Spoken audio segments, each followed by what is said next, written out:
Okay, got the harness on just temporarily, trying to find grommets that'll hold this thing in place. I'm not so sure what exactly goes there because even parts diagrams don't give you the size, but I ordered 3 sets of grommet kits. So I've got plenty of grommets to put them where I want. A tip sensor jumper, it's just not on. And I don't know if you can hear a cycle or not, but I went through a whole lot of stuff before I realized that this harness was not even here. And on eBay, everybody sold them for 150 bucks, and you could buy a brand new one for 90. So that's like stuck on stupid. But I didn't know what it was or what it was called. And when I came across it, I bought one. I paid $1.10 for this one, so here's what it is. But the good part about it is that when I bought my headlights, I got those for 70 bucks, and they had the tip sensor on it. I have since butchered them up, and they're curing right now. And as soon as they're done, I drilled the hole for the pass through, and I've got the rivets out there, so that's about to happen. And the next thing is to start fitting the fairing. But other issues, gonna need chain and sprocket because I only got about maybe an 1/8 inch of flat left on the top of the sprockets. That's a 530 chain, and it's 42 teeth on this rear sprocket. I don't know about the front. I haven't uncovered it, but I'm going to put a new chain and sprocket on it, and I want to put about a 4-inch extension on it because there's not enough straight roads up here to be top end in this bike. So I want to tune it for what's available to ride in a 100-mile radius, which is serious twisties, wicked roads, and you got to allow for wet a lot up here because even on a dry day, you're allowed to come to a road where there's water running across it from something, and so you got to deal with that. So that's where that's at. But this is where she is. I've got the trouble light there, and I figured out that the exhaust butterfly valve has been removed, and I've got this eBay slip-on can on here because this thing was, when it did fire up, it was louder than Jesus. And so, but this is what we got right now.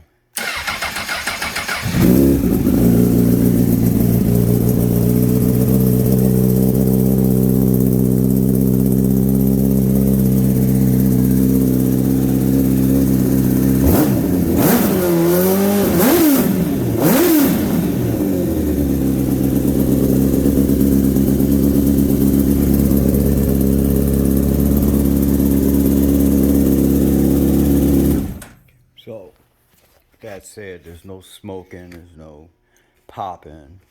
I took the bike up the street, I wrapped everything up so nothing would come loose.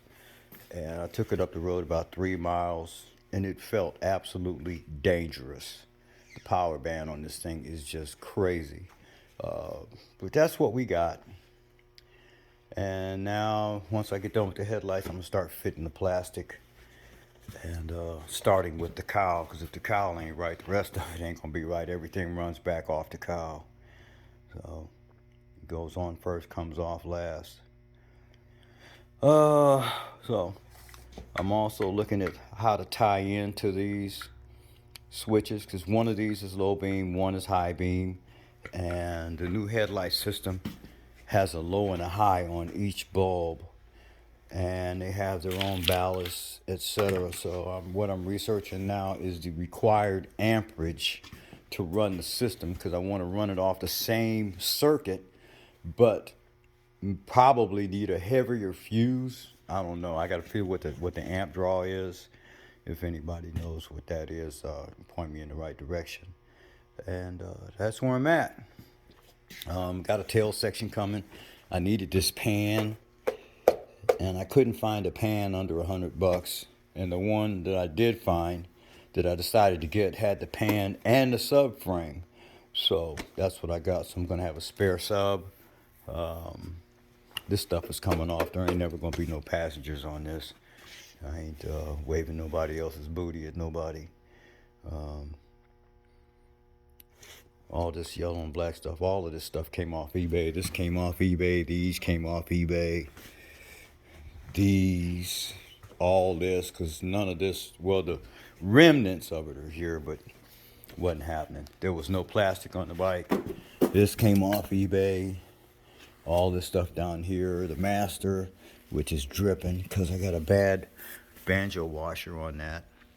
And I got new line for it as well. But all this stuff's going to get powder coated and blasted in that cabinet and throw it in them ovens.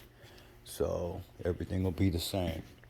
And I'm going to take this off and buff it out. It's going to get powder coated as well. So scratches, buying used stuff, the scratched up don't bother me none because that powder coat take care of all that.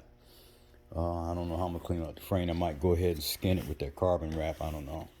Something. But that's where it's at. The heads are back for this. Well, they're not back. They're done. It's a 2-hour drive to go pick them up. But that takes care of that. That's all that needs is the heads done. Then it'll get put together and have to wait on the guy to come back and open up for the season. Because it's got to go on the dyno the day it's ready to run. Because it ain't going to be starting it up in here without the dyno. And once those are done, probably somewhere around April or May, we'll get started on this FZR. Definitely going to be a street fighter. It doesn't have enough value to replace all the plastic. But as a street fighter, it's an awesome bike. Got a ton of power. It's just like riding the CBR. You know, the difference in the two bikes to me is unnoticeable unless you're up on the top end. And of course, this one is probably going to be a lot faster than that one on the big end. But just to be riding it on the street, I couldn't tell the difference in the two of them, except that one it physically feels bigger. Oh man, talk about back in the day. Hey, shout out to Akron, especially all you West Side knuckleheads. Yeah, Reg, Doc. Man, CB. Rex, what's up, man? Big shouts to all you guys back home. I remember back in the day, Yamaha crew. FJs like fleas on a small dog. God bless you all. Merry Christmas. Yeah, shouting at the world from the top short cycle hole. See you later. Bye.